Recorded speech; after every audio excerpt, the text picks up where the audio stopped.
Meile. Peter J. Meile. And if you put that in Google, um, either Google or Amazon Books, you're going to find this book. And it is the best thing about what happened here in the first 300 million years of civilization on this planet. So you traveled around the world. You've been to all kinds of places that have weird things that happen. Some are proven, some are gesticulation, I would assume, by the natives. So you've been doing this for 3 decades, 5 decades. So you believe in flying saucers and aliens and all that. Do you ever tie that in with like the Mayan population of thousands of years ago? And of course, Mayan is Sanskrit. Mayan is a Sanskrit word, and it means illusion.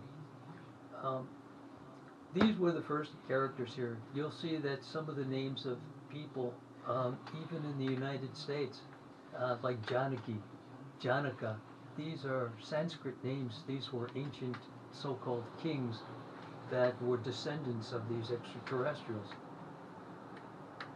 There was, if there were any extraterrestrials that came before them, they didn't leave much behind, because I couldn't find in all of my studies anything that anyone else had left behind, any creatures left behind. But these characters, they built mermaids, they built mermen, they built lots of kinds of creatures that are now considered to be just fables. But if you read the Sanskrit Veda history, which many cultures have tried to destroy, England, the Muslims, they went out of their way so many times to destroy everything and put up their own religions or whatever they believed in, because these guys said that they would be back in 5 days. But the difference between where their planet is in the 6th dimension of Capricorn and here, those 5 days are 472,000 years. And in Brahma's planet, which is in the same dimension, 1/2 hour is approximately 150 million years here. so have you collaborated with anybody that has a doctorate degree in science and outer space and all of this, or are you just thinking this up? I mean, how do you know 426,000 years or whatever you just said? And Pete, you know that I enjoy talking to you, and I'll ask you questions that Sure, you know. of course, Wayne. That's what it's all about, asking these questions. And I hope that there's something out there that's friendly. I think that would be fantastic. Well, there's some really wonderfully marvelous things that they said and they did. For example, okay, they said there are. Okay, NASA says they don't know the distance of the universe. How big the universe is. Okay, but they know this, that when the extraterrestrials said they know the difference, the distance between Earth and the Moon, between Earth and Mars and the other planets here, they know that that's correct. Okay? They had wars on this planet between the Atlantis Empire and the Rama Empire, where there were nuclear wars on the Earth, and at that time the Moon, our Moon, belonged to Atlantis, and on the Moon. And the wars took place on all of the planets in our solar system. So they were all mapped out by the extraterrestrials. But they mapped out all of the planets in the 3rd dimension in the entire universe and gave the distance from one end of the universe to the other.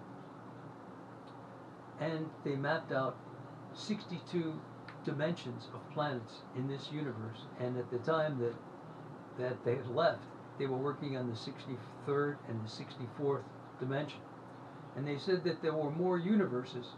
They didn't know how many universes there were, but there were more universes, they thought, than there were grains of sand on this planet. They had never been outside of this universe, but they were able to contact nearby universes. And they said that when this universe was created, the reason why you could go into the future and into the past was just like being in the present, because it was all created at one time. So they could go back and forth in time, they could do lots of things. And this book is only 185 pages, but it's got a tremendous amount of information in it. And if anyone were interested in extraterrestrials or what happened here when we first got here, I was just thinking, if you ever watched any host have guests on their show, you know, like in the old days, let's say Johnny Carson and all that, did you Johnny notice Carson. that every guest, no matter what, every guest is pushing something? A book, a record, a movie, and they show it and they say, you know, so-and-so's here. Oh, isn't the host a great guy? He gets this person on the air. And they're pumping their information about something that people should buy or go to. So this particular book, a beautiful cover, by the way, very, very colorful. I want to come back after I take a break, and I want to get to know this guy over here to my right by the name of Daniel Lefebvre and find out what dimension he's in regards to your relationship, all right? Okay. All right. Did you want to say something before I take the break?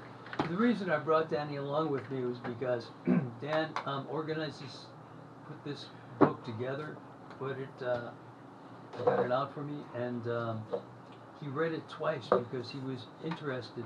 This book is not easy to read. You have to not only have a brain, but you have to be able to use it. And we're going to take a break, and we'll be back in a flash on KYMN. Social worker at 3 Links. I like Being a you, Pete. caregiver to someone who has a form of dementia can Cool, be man. exhausting. Finding social support is one of the best ways you can cope. At 3 Links, we host caregiver support meetings, Excellent. facilitated by 3 Links